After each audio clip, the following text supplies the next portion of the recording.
الحمد لله رب العالمين والعاقبة للمتقين والصلاة والسلام على سيدنا ومولانا محمد وعلى آله وصحبه أجمعين.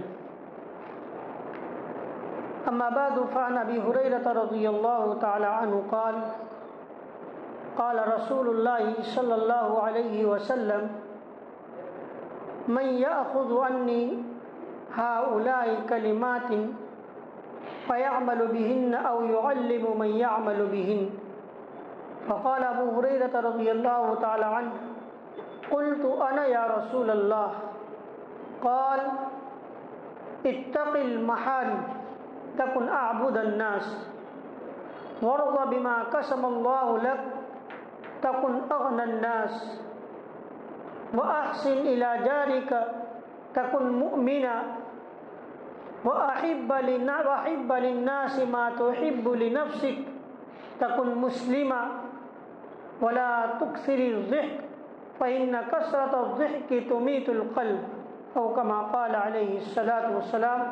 صدق رسول اللہ صلی اللہ علیہ وسلم. دیکھیے یہ جو دین کی باتیں سنی جاتی ہے سنائی جاتی ہے اس کے لیے بھی نیت کا خالص ہونا ضروری ہے. حدیث شریف میں نبی اکرم صلی اللہ علیہ وسلم کا ارشاد ہے کہ انما الاعمال بالنیات، کہ سارے عملوں کا دار و مدار نیتوں پر ہے. سنانے والا کس نیت سے سنائے، سننے والا کس نیت سے سنے، جب تک اس کی نیت کے اندر صحت اور اچھاپن اور صحیح نہیں ہو گیا وہاں اس کا سنانا اور سننا بیکار. سنانے والا اس لیے سنائے کہ لوگوں کے اندر شہرت ہو جائے گی، لوگ مجھے اچھا مقرر کہیں گے، اچھا خطیب اور وائز کہیں گے. یہ نیت بھی صحیح نہیں ہے، کوئی فائدہ نہیں سنانے سے. سننے والا اس نیت سے سنے کہ بہت مزہ آئے گا، چٹکارا بہت اچھا لگا، بہت شاندار بیان کیا مولانا نے تو تقریر کے اندر سب کو لے ڈالا. یہ سب چیزیں بیکار ہیں. سنانے والے کی نیت یہ ہو کہ جو کچھ اللہ کے رسول صلی اللہ علیہ وسلم کے فرامین ہیں میں امت تک پہنچاؤں. حدیث شریف میں نبی کریم صلی اللہ علیہ وسلم کا ارشاد بلغوا انی ولو آیا. اللہ کے رسول صلی اللہ علیہ وسلم فرماتے تم میری طرف سے ایک بات ایک آیت جو پہنچاؤ. خطبہ حجۃ الوداع کے موقع پر آپ صلی اللہ علیہ وسلم نے جو خطبہ دیا حجۃ الوداع کے موقع پر تو آپ نے فرمایا فلیبلغ الشاہد الغائب، جو یہاں حاضر ہے وہ میری ساری باتیں ان لوگوں تک پہنچائے جو یہاں حاضر نہیں ہے. معلوم ہوا کہ سنانے والے کی نیت یہ ہو کہ رسول اللہ صلی اللہ علیہ وسلم کی باتیں امت تک پہنچائی جائے تاکہ میں بھی اس پر عمل کروں، وہ لوگ بھی اس پر عمل کریں.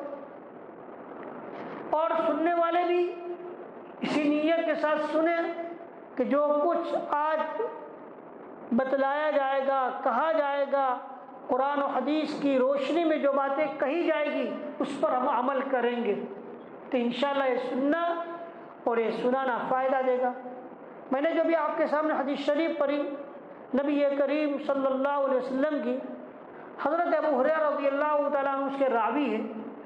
حضرت ابو ہریرہ رضی اللہ تعالیٰ عنہ فرماتے ہیں کہ ایک مرتبہ نبی کریم صلی اللہ علیہ وسلم نے فرمایا من یأخذ عنی ہؤلاء الکلمات فیعمل بہن او یعلم من یعمل بہن.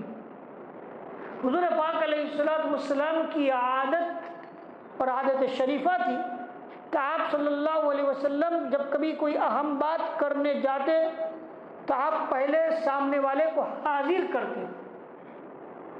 کون ہے جو مجھ سے یہ بات لے گا، تاکہ تمام لوگ متوجہ ہو جائیں اور اس بات کو سننے کے لیے بالکل حاضر ہو جائے تاکہ وہ اچھی طریقے سے اس بات کو لے. یہ نبی اکرم صلی اللہ علیہ وسلم کا طریقہ ہوتا ہے. یہ آپ صلی اللہ علیہ وسلم کہتے کہ میں کچھ باتیں آپ کے سامنے پیش کرنا چاہتا ہوں، کون ہے جو مجھ سے لے گا؟ سب لوگ متوجہ ہو جاتے. یہاں حضرت ابو ہریرہ رضی اللہ تعالیٰ عنہ فرماتے کہ نبی اکرم صلی اللہ علیہ وسلم نے فرمایا من یاخذ عنی، کون ہے جو مجھ سے کچھ کلمات، اور یہ کلمات جو میں بتلانے جا رہا ہوں، مجھ سے لے لے، مجھ سے حاصل کر لے، اور پھر اس پر خود بھی عمل کرے اور ان لوگوں کو سکھلائے جو اس پر عمل کرے۔ آگے نیت لینے والا اس لیے لے کہ لوگوں تک اس کو پہنچائے، خود عمل کرے اور لوگوں تک کیا کرے، پہنچائے، اور کن لوگوں کو پہنچائے، جو اس پر کیا کرے، عمل کرے۔ اس سے حدیث شریف کی اہمیت معلوم ہوتی ہے کہ حضور پاک علیہ السلام نے کتنی تاکید کے ساتھ یہ بات ارشاد فرمائی کہ کون ہے ان کلمات جو مجھ سے سیکھے، لے لے۔ حضرت ابو ہریرہ رضی اللہ عنہ فرماتے فقلت انا یا رسول اللہ، میں نے کہا میں اللہ کے رسول صلی اللہ علیہ وسلم۔ آپ صلی اللہ علیہ وسلم نے پھر 5 باتیں، فعد خمسا فاخذ بیدی فعد خمسا، یہ بھی ایک استاد و شاگرد کا طریقہ ہے۔ استاد اپنے شاگرد کا ہاتھ پکڑ لے اور کہے چلو بیٹا سنو، 1 2 3 4 5، اس طرح اپنے شاگرد کو کوئی بات سکھلائے۔ نبی کریم صلی اللہ علیہ وسلم نے حضرت ابو ہریرہ رضی اللہ عنہ کا ہاتھ پکڑا، فعد خمسا، پھر 5 باتیں سکھلائی۔ اب ذرا سوچیں یہ 5 باتیں کتنی اہم ہوگی کہ حضور پاک علیہ السلام نے اتنی تاکید کے ساتھ اس کو بیان فرمایا۔ پہلی بات بیان فرمائی اتق المحاری تکن اعبد الناس، کہ تم اپنے آپ کو گناہوں سے بچا لو، تم لوگوں میں سب سے زیادہ عبادت گزار بن جاؤ گے۔ کوئی انسان بہت عابد اور عبادت گزار بننا چاہتا ہے، یہ ضروری نہیں ہے کہ پورا دن پوری رات نماز ہی پڑھتا رہے، جب دیکھو تب نماز ہی پڑھتا رہے تب کہا جائے گا عبادت گزار۔ ہر وقت اس کے ہاتھ میں تسبیح ہی ہو، ہر وقت قرآن پاک کی تلاوت ہی کرتا رہے۔ لوگوں کے ذہنوں میں آج یہی بات ہے کہ جو انسان بہت زیادہ نوافل پڑھتا ہو اور بہت زیادہ تسبیحات پڑھتا ہو، قرآن پاک کی تلاوت کرتا ہو، تو اس کو لوگ عبادت گزار سمجھتے ہیں۔ لیکن نبی کریم صلی اللہ علیہ وسلم نے صرف ایک بات ارشاد فرمائی کہ اگر ہمارا اور آپ کا اس پر عمل ہو جائے تو ہم لوگوں میں سب سے زیادہ عبادت گزار سمجھے جائیں گے۔ اور وہ بات کتنی، ایک اتق المحارم۔ 2 باتیں ہیں اصولی طور پر، ایک یہ ہے کچھ کام کرنے کے جو اللہ اور اللہ کے رسول صلی اللہ علیہ وسلم کی طرف سے بتائے گئے، یہ کرو وہ کرو وہ کرو، نماز پڑھو، روزہ رکھو، صدقہ دو، حج کرو، یہ سب کرنے کی چیزیں، زکوٰۃ دو۔ اور کچھ باتیں ایسی ہیں جس کو اللہ اور اللہ کے رسول صلی اللہ علیہ وسلم منع فرمائے، یہ مت کرو، یہ مت کرو، رشوت مت لو، اور چوری مت کرو، غیبت مت کرو، یہ ساری چیزیں نہ کرنے کی۔ تو ایک ہے کرنا، ایک ہے نہ کرنا۔ تو ایک انسان صرف اور صرف فرائض واجبات پر عمل کرے اور سنن مؤکدہ پر عمل کر لے، نوافل بالکل نہ پڑھے، لیکن اپنے آپ کو اللہ کی نافرمانی سے بچا لیتا ہے اور کوئی گناہ کا کام نہیں کرتا، انشاءاللہ ثم انشاءاللہ اس کو کہا جائے گا عابد الناس، اور لوگوں میں سب سے زیادہ عبادت گزار۔ ایک بھی نفل نہیں پڑھ رہا ہے، نہ تہجد پڑھ رہا ہے، نہ اشراق پڑھ رہا ہے، نہ چاش پڑھ رہا ہے، نہ اوابل پڑھ رہا ہے، لیکن اللہ کی منع کی ہوئی چیزوں سے اپنے آپ کو بچا لیتا ہے، اللہ کی نافرمانی سے اپنے آپ کو کیا کر لیتا ہے، بچا لیتا ہے۔ آج گناہوں سے بچنا کیا اصل چیز ہے؟ کوئی اپنے آپ کو گناہوں سے بچا لے بہت بڑا متقی ہے۔ میں نہیں کہہ رہا ہوں، نبی اکرم خاتم الانبیاء صلی اللہ علیہ وسلم فرما رہے وہ بہت بڑا متقی ہے۔ اتق المحارم، بس اپنے آپ کو اللہ کی نافرمانیوں سے بچا، یہ بہت ضروری۔ متقی بننا ہے بس 2 ہی کام کرنا ہے۔ کیا 2 کام؟ اللہ کے بتائے ہوئے احکامات پر عمل، اللہ کی منع کی ہوئی چیزوں سے اپنے آپ کو بچا لینا، پھر انشاءاللہ آپ متقی ہو۔ اور آج کل جب کہا جائے بھائی متقی، ہمارے ذہن تو جس اس طرف چلا جاتا ہے کہ یہ متقی ہمارا بس کا نہیں ہے، یہ تو بڑے بڑے اللہ والوں کا کام ہے۔ نہیں، ہر کس و ناقص متقی بن سکتا ہے، ہر کس و ناقص اللہ والا بن سکتا ہے، جبکہ وہ اللہ کی بتائی ہوئی چیز پر عمل کرنے والا بن جائے اور اللہ کی نافرمانیوں سے اپنے آپ کو بچا لے۔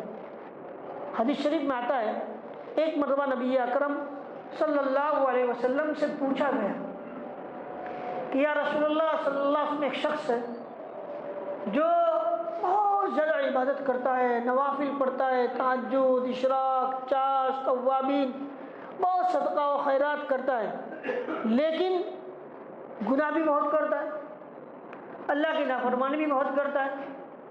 اور دوسرا ہے جو بالکل نوافل نہیں پڑھتا اور گناہ بھی اس سے بہت کم ہوتے، تو کون افضل ہے؟ فرمایا دوسرا والا افضل ہے، کہ جو نوافل نہیں پڑھتا اور لیکن گناہ بھی کم کرتا ہے، گناہ نہیں کرتا، وہ افضل ہے۔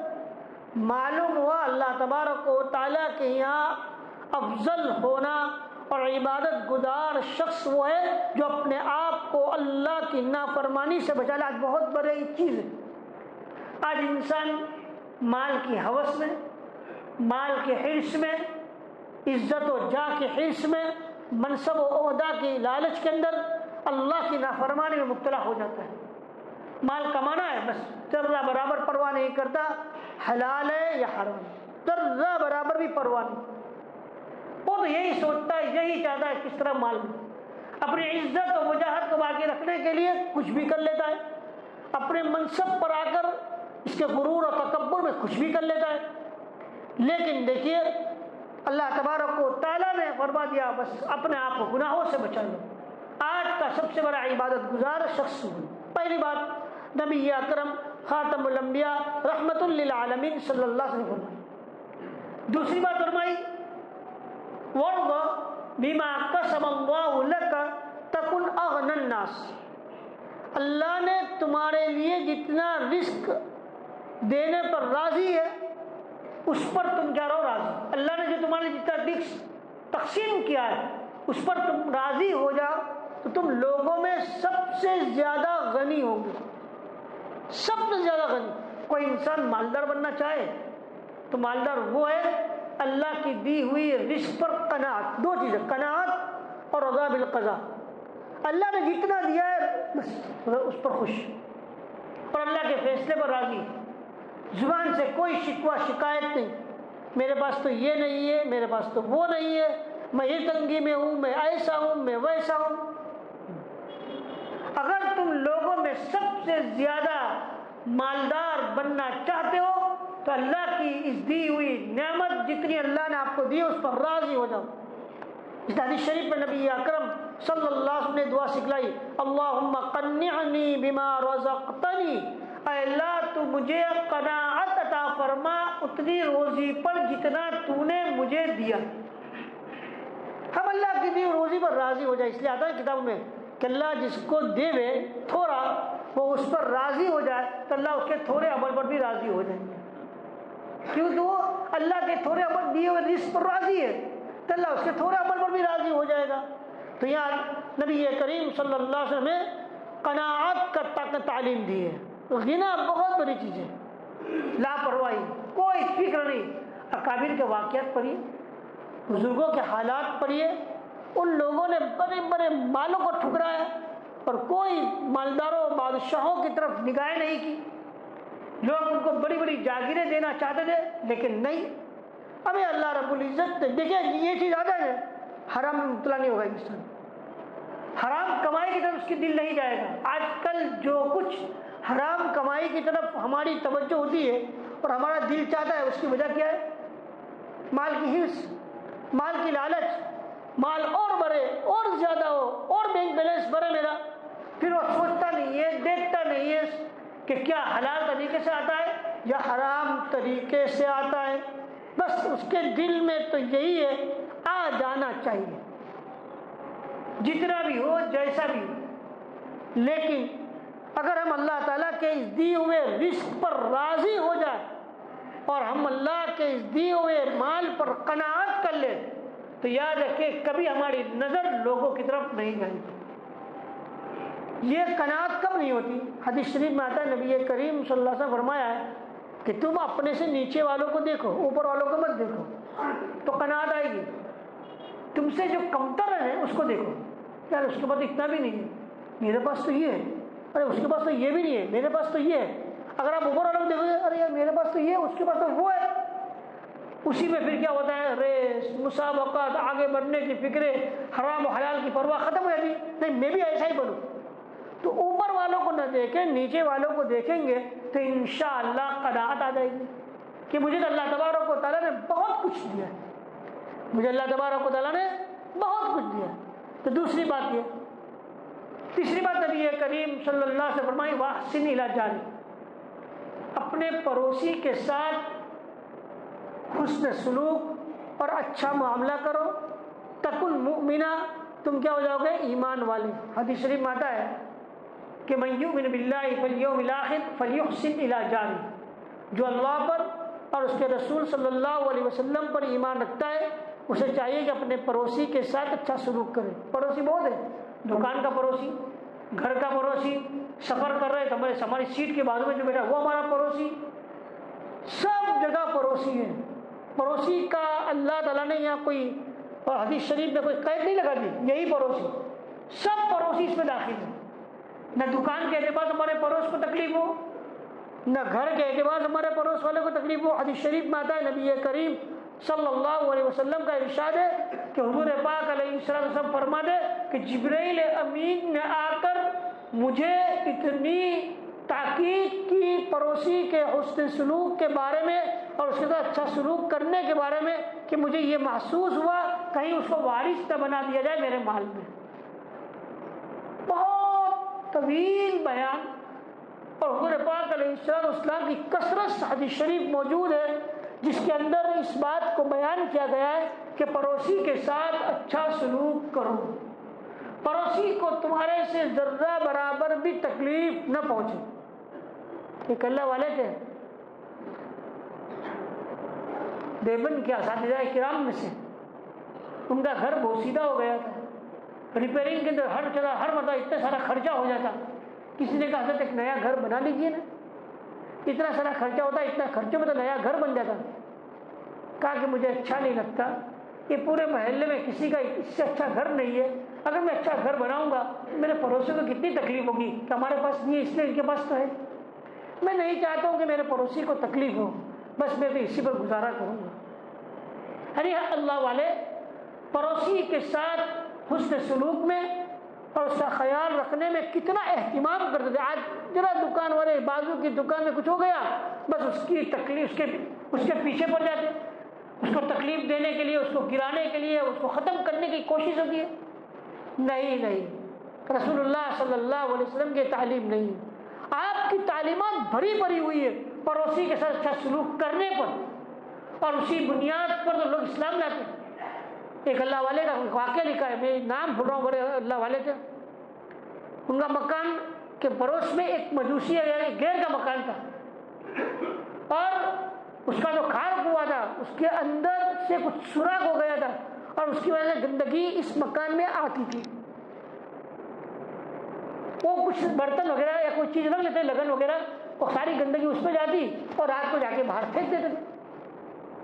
کئی وقتوں تک یہ چیز چلی، بعد میں جب ان کا انتقال ہونے کا وقت آیا تو پڑوسی ان کی عیادت کے لیے آیا جو غیر مسلم تھا، اور اس کی نظر اس پر پڑ گئی۔ کہا یہ کیا ہے؟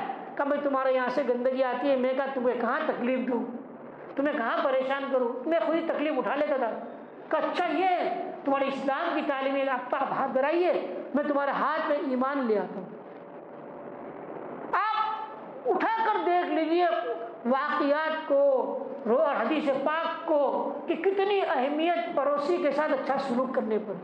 تیسری چیز یہ، چوتھی چیز نبی کریم صلی اللہ علیہ وسلم فرمائی وَأَحِبَّ لِلنَّاسِ مَا تُحِبُّ لِنَفْسِكَ تَكُنْ مُسْلِمًا۔ حضرت امام داؤد رحمۃ اللہ علیہ جنہوں نے حدیث ابو داؤد شریف جو لکھی ہے، 5000 سے زیادہ حدیث شریف اس کے اندر موجود ہے، وہ فرماتے کہ میں نے کئی لاکھ حدیثوں میں سے 5000 حدیث شریف لکھی ہے، اور 5000 حدیث میں سے 5 حدیثیں انہوں نے بتایا کہ پوری تمام حدیثوں کا خلاصہ ہے، ان 5 حدیثوں میں سے ایک حدیث یہ ہے، وہ احب للناس ما تحب لنفسک تکن مسلم، کہ یہ اتنی اہم حدیث ہے، اور وہ کہتے لوگ کہ اگر اس حدیث شریف پر عمل کر لیا جاوے تو دنیا جنت کا نمونہ بن جائے۔ کیا ہے حدیث شریف؟ تم لوگوں کے لیے وہ پسند کرو جو اپنی ذات کے لیے پسند کرو۔ کیا تم لوگوں کے لیے پسند کرو گے؟ تمہارے لیے تم یہ چیز پسند کرو گے لوگ تمہیں دھوکہ دے، تمہاری عزت خراب کرے، تمہیں بے عزت کرے، تمہیں گالی دے، تمہارے ساتھ غیبت کا معاملہ کرے، تمہاری برائی بیان کرے؟ جب تم اپنے لیے یہ چیز پسند نہیں کرتے تو تم لوگوں کے لیے بھی یہ چیز پسند نہ کرو۔ اللہ کے رسول صلی اللہ علیہ وسلم نے کیا ارشاد فرمایا ہے کہ آج انسان اپنے لیے لوگوں کے لیے وہ پسند کرے جو اپنے لیے کرتا ہے تو دنیا جنت کا نمونہ بن جائے۔ نہ لڑائی، نہ اختلاف، نہ جھگڑا، نہ دلوں کا کینہ، نہ بغض۔ یہ سارا اس لیے ہوتا ہے کہ انسان ایک دوسرے کی عزت پر ہاتھ ڈالتا ہے۔ انسان اپنے لیے کچھ پسند کرتا ہے اور دوسرے کے لیے کچھ پسند کرتا ہے۔ اپنے لیے یہ پسند کرتا ہے کہ مجھے کوئی برا نہ کہے اور وہ دوسروں کی غیبت کرے، اپنے لیے یہ پسند کرتا ہے کہ مجھے کوئی دھوکہ نہ دے اور وہ لوگوں کو دھوکہ دے۔ اور ذرا بتائیے، ایک انسان اپنے لیے جو پسند کر رہا ہے وہی لوگوں کے لیے پسند کرنے والا بن جائے، یاد رکھیے دنیا جنت کا نمونہ بن جائے۔ اور ہمارے اسلاف کا واقعات موجود ہے، وہ لوگ وہی چیز کرتے تھے جو اپنے لیے پسند، کبھی اپنی زبان سے کسی کو تکلیف نہیں پہنچاتے تھے، کبھی کوئی کام ایسا نہیں کرتے جس سے لوگوں کو تکلیف ہو۔ یہ چوتھی چیز۔ اور 5ویں چیز، لا تکثر الضحک فإن کثرت الضحک تمیت القلب، بہت زیادہ ہنسو مت۔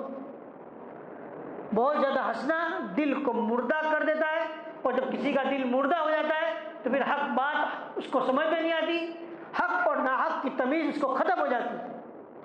افسوس ہے آج کل تو شو ہوتے ہیں ہنسانے کے، ہنسنے ہنسانے کے، اور لوگ اس پر شامل ہوتے ہیں، لیکن وہ یا باقاعدہ مجلسیں لگتی ہے اور ہنسانے کی زوروں سے باتیں ہوتی ہے۔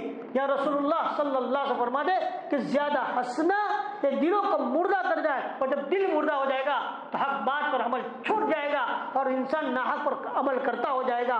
اللہ تبارک و تعالیٰ مجھے اور آپ کو اے نبی اکرم صلی اللہ علیہ وسلم جو 5 باتیں بیان فرمائی اس پر عمل کرنے کی توفیق عطا فرمائے۔ وآخر دعوانا الحمد للہ رب العالمین۔